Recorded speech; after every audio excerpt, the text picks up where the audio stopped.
Welcome to another Bhangra Social. It's one of those sessions where, while we're in lockdown, I catch up with some of the biggest and the best in the world of Bhangra music and beyond as well. Today, as you can see by my big, cheesy grin smile, I'm proper excited. I'm proper pumped. Proper fanboy moment for me, because I'm going to be in conversation with a man who, I don't know, he just set the professional standards for Bhangra music. He's the guy who was spearheading different ideas very, very early on, responsible for so many iconic moments. I just don't think a lot of people know, and they should do, which is exactly what we're here to do. Through the power of his top 5 list, I am really, really excited to have the one and only Amarjit Sidhu. Amarjit, thank you very much for taking time out. Hi, Dave. It's lovely to see you. Well, it's a very strange one for me, because technically you are uncle, and I will probably that'll probably slide into the chit chat. But you are, for somebody like me, you're an absolute legend for everything that you've done for Bhangra music, and it's great to have a little chat with you. Actually, a big chat. It's going to end up being a big chat. I can't. Probably is with you. Yes. I'm going to kick off with the top 5 Amarjit Sidhu productions at number 5. It is a track which was huge when it came out, and it was seen by so many people in so many different forms. I'll explain what I mean by that. But the track is Bhangra Pani Bhangra Pa from your 1986 album Dance With Me. This was such a huge track. How did it come about for you, and why is this your 5th most popular track for you as an artist? I think you probably know I was part of a band, Chirag Pehchan, and when you're in a band, and of course many people that are in bands, there's always these little problems that you have. Someone's not doing the job in the proper manner, or something or other creeps up because you're sort of playing 5 days of the week, you're with each other. And after a few years of Chirag Pehchan, we were having those problems. And it came to a point where I just felt that I needed to go my own way and express my own things and do my own things, and not necessarily carry the whole band, which is probably what I was doing at the time. How long were you with Chirag Pehchan for? You were there from the beginning. Were you part of either Chirag or Pehchan, or did you join when it all kind of came together? Because a lot of people don't know the 2 bands that came together. Yeah. So we were Chirag originally. There was myself, Mangal, and a guy called Surinder Bogle. Surinder and I were at university, and then we wanted to form a band which was going to bring the elements of Western sort of styles into our traditional styles. So whilst we were at university, we decided we were going to form a band. And then we met up with Mangal, one of the university dudes, and we thought, wow, what a amazing vocalist. Awesome. And so I approached Mangal back in, this was 74, 75. Wow. And I said, one day we're going to make a band, and you're going to be the lead singer, and we're going to make you a Bollywood singer. And he probably thought, oh, pagal, sorry, pagal. Anyway, cut a long story short, 1980, I had finished my university, was working in Birmingham, and met up with Mangal in Warsaw, which is where he lived. And then the 3 of us formed a band called Chirag. We thought of the idea, Chirag, a ray of light. And so we started performing at universities because we obviously had just come out of a university situation. And so we started performing at universities, and became really, really, originally, I think we only had about 30 people that came to watch us, and from 30 it was 100 to 300 and so forth. And then we were in a competition which was called the Mohammed Rafi Song Competition, and that was in 1981. And we wanted to win it, obviously, and we did everything. We rehearsed, we did the whole works, and it was an amazing competition of its time. And the rise of Shin, DCS, for example. And there were many other bands as well. And one of them was a band called Pehchan. And I heard this band, and I'd heard of them about 6 months earlier. And the music that they were performing, oh, it was just absolutely amazing. And there was Pali on the drums. And if you're into your music, you'll know who Pali is. Yeah, also, Nikki on keyboards, and Naresh was playing guitar. And they sang 2 songs with some amazing background music, which no other band were producing. A lot of the background music, the film scores that you hear, there's so much going on in the background, not just the main sort of lead music. And I was so impressed. I thought, I know, let's get them and Chirag together. So we had a meeting, and I said, look, it'd be fantastic if the 2 of us got together, then we'll have an amazing singer with amazing music. And that's how Chirag Pehchan came about. Amazing. And then obviously you stayed many years with them, but then this was an album which, like you said, you wanted to go and express yourself by yourself. You went out to Bombay to record Bhangra Pani Bhangra Pa. This song was just, it was everywhere at the time. I remember, again, you are the man responsible for my very first club gig, aged 6. And I remember the Asian Pop Awards, the first ones that you did. It was like the opening song. And you had you had like a super group on stage. I remember a Network East performance where you performed it live, and you had a super group of like DCS and Apna Sangeet and Chirag Pehchan all in one. What was it like recording this album and this song, Bhangra Pani Bhangra Pa? Well, the first album that we had recorded, which was also in Bombay with Mangal and Nach Paisa, was an amazing album. And even now, up to now, I'd say it's probably one of the best Punjabi albums that was recorded for a long time. And so we had this amazing experience of working in a Bombay studio with live musicians. And then I wanted like an orchestra for the song that I was doing. And so I teamed up with these music directors called Sonic Omi, and they were doing lots and lots of big films at the time. And Sonic is an amazing arranger of violins and so forth. So we did this song, and which I'd hummed a tune to, and they then did the arrangements of the music, which was the orchestration and the percussions, which were done in Bombay. We then came back to England, and I didn't want that particular sound. I wanted a modern sound to go with what I'd done in Bombay. So I was looking for a studio. We came to the studio in Birmingham, Sine Wave. I don't know whether you remember that studio, but it was a studio where there was a young guy by the name of Purdy. I don't know whether you know Purdy. Purdy was only about 16, and he was learning his music in terms of the knowing how music actually works, how the recording actually works, and technology, etc. And he had lots and lots of different ideas because he was only 16 at the time. And I thought, let's get him involved. And so we got him involved and tried to bring in a lot of bass lines, a lot of drum, where we involved Pali. He was a very good drummer. A lot of chord work, which was not the usual Punjabi chord work. And it was put on a 2-inch tape. A lot of people won't remember what a 2-inch tape is nowadays, but in those days it was the in thing. And so we produced this song with a lot of arrangement from India, but also a lot of arrangements which we did here in the UK. And it seemed to have done really well at the time, and took me to Network East, which was a big thing in those days. And then I wanted to do the whole thing live.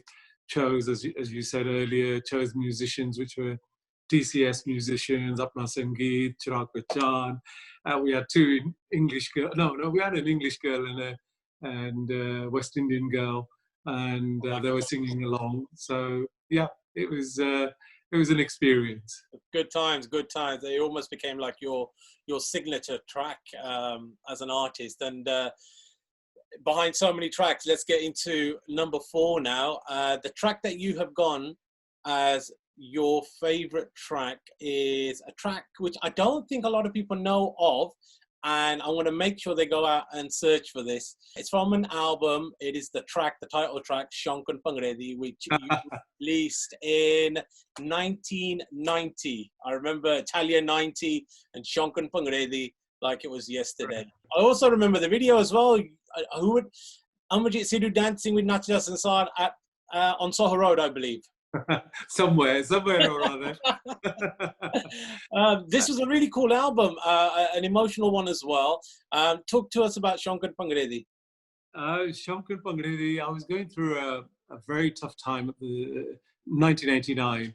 My son was suffering with leukemia, and so there were lots of sort of lows in my life, as you can imagine. And so he had leukemia from 1987 onwards. And so I was going through this difficult period. And at the same time, I was still in my music at that particular time. And I was then also with Apna Sangeet. I'd left Chirag Pehchan. I'd done some of my own stuff. And I was with Apna Sangeet. I was performing with them. And I was also performing at the same time as going to see my son in the hospital. And there was that 1 month I remember when Apna Sangeet were performing every single day. And they didn't have a keyboard player because Nikki had left them, and I had to step in and help them out. So a whole month I was away from my son, who was in hospital at the time. And at that very same time, I was recording this album, which was with your dad. I'd sat down with your dad and I said, look, I want to do this album, and I've got some tunes and all sorts, and I want you to come up with some ideas of yours as well. And so I gave him these tunes, gave him some ideas. He came up with these ideas. Then he wrote the whole album. And it was amazing because we're talking of 1989, because in 1989, a lot of the youngsters, the kind of music that we presented to them was very modern, again, with lots of new sort of bass lines, lots of new drum kit ideas, and lots of synth sounds that we were experimenting with, and didn't think anything of it, and just released it out, without any thought. And it was doing extremely well. I used to get so many different calls from people that they loved the album, loved the arrangements on the album. So it was, it was a lovely time that I spent with your dad. It was a great album. I think it's one of those that kind of gets a little bit lost. So Shankun Pangredi was a great track. Personal favorite was Tere Naal Pyar Ho Gaya, Lagda Deedar Ho Gaya. So that's a great tune as well. Oh my goodness, you still remember all those songs? I still remember it. I told you I've got funny, isn't it? Funny Dips, even now, look, that was recorded in 1989. Yeah. And 1989 to now, I get someone calling me every day for that album. I can't believe it. I'm thinking, it's such an old album. But somehow or other, people, they either were at school, or they were courting, or they were doing something in their life, and it relates to them. And also the fact, I think, one of the other things was Johnny Z, Taz, Stereo Nation. He'd recorded his first album at Planet, and I was so impressed with the sound, and I went there and I said, look, I'm going to do an album. I'm just impressed with the sound that comes from here. And that was the first album that I recorded at Planet. And maybe that's the reason, because the sound was original. It was away from the norm, and, not something anyone probably were expecting. I don't know. So, yeah, even nowadays, I still get calls from all over the country. And sometimes I get a call from abroad, if you got Shankun Pangredi. And I said, no, I haven't got it, but I know somebody who's got it. I'll send you a copy. Okay, moving on to number 3. It's this project which only had 2 tracks on it. Oh, yeah. Both had your vocals on it, and it kind of set the tone of your production career and beyond, actually, with one simple word, Kamlee. It is Kamlee Rave, the opening track. You've got this rave thing going on, and it breaks down into Hit That Tumbi, and that iconic Tumbi drops, and your vocals come in on it as well. Talk to us about the ideas and the concept behind your number 3, Kamlee Rave. Okay, the concept essentially was, this is 1991 now, and after my son had passed away, 1990, then 91, I decided to go back into the studio, and I thought, what shall I do? And so I came up with this particular idea where it was a rave scene at the time, and I thought, Kamlee, believe it or not, was a name that I used to read every day when I used to go to work. Okay. It was a Chinese takeaway called Cam and Lee, and I thought, I know, I'm going to make it Kamlee. And so, and then because of the rave scene at the time, I decided to call it Kamlee Rave. I honestly thought that because rave utte bande jade Kamlee hunde, I thought that's where Kamlee came from. No, it should have been that. But essentially, that's what it was. And then I went into the studio, started recording, and again, your dad, who was instrumental in many of the things that I've done in my life, and many successful ones at that, and this was one of those that, again, I just went in without any thought, started recording, brought my banjo in, started putting bits in and all sorts. And then at that particular time, there was a guy on Soho Road, Roma Music, and he came to the studio and he said, look, this track, I want it. I don't want it to go anywhere else. I said, "Tusi lelo, all right." Yeah. And it was only a single. Single was unheard of because people in those days, they were all doing, 8 to 10 songs. And I decided, okay, I'm going to do a single. Let's see what happens. And so I did this single, and it made huge amounts of money. I think it sold over 25,000 copies in those days. Wow. And so it set the precedence of, I think, Safri. He actually recorded one straight after, which was also Parlangadevi. That was a single. And so singles, it was a scene that started at the time. So that's the story behind that particular track. Moving into number 2 is a track that I still get requests for when I'm on the radio. It's a track that I still have as part of my old school Bhangra set when I'm DJing. It's a track that has a beautiful voice, a great rap that people still remember, and it's got one of the most fattest bass lines I've ever heard on a Bhangra track. It is the iconic Lover Man from the amazing album Kamlee 2. I have an idea that I want to do something, but then it involves a lot of people. So I had this idea, I had this tune on my banjo, I was going, na, na, na, na, na, na, na, na, na, na, na, na, na. So I was making this tune, and so I went to your dad again. Your dad, it seems to be part of my life. And so I said, Kulwant, I've made this tune, right? And Ghana Chanjana Nirte, tu likh de mere liye. And so I played the tune to him on my banjo, and then, hey presto, he came up with the lyrics, and then I started singing the lyrics, and then I rang Jeshri, who was residing in Bombay, and so I sang the song on the phone to her. I said, and she loved it. She thought, wow, great. And so I said, look, I'm going to come over there to Mumbai. I'm going to record it there, just your vocals. And nobody had ever done this kind of thing in those days. I mean, many people have done. This is like this is a high level of music production, like not just the coming together of the track, but you willingly wanting to fly out to record a vocal. That is next level production. Yeah, I mean, it wasn't done in those days. This was, I think, this was probably, yeah, it was the first one, and so I went over and recorded not just hers. I think who else was on there on Kamlee too? Kumar Sanu on there as well. Oh yeah, Kumar Sanu. So I went there and recorded Jeshri's vocals. So just to a click track.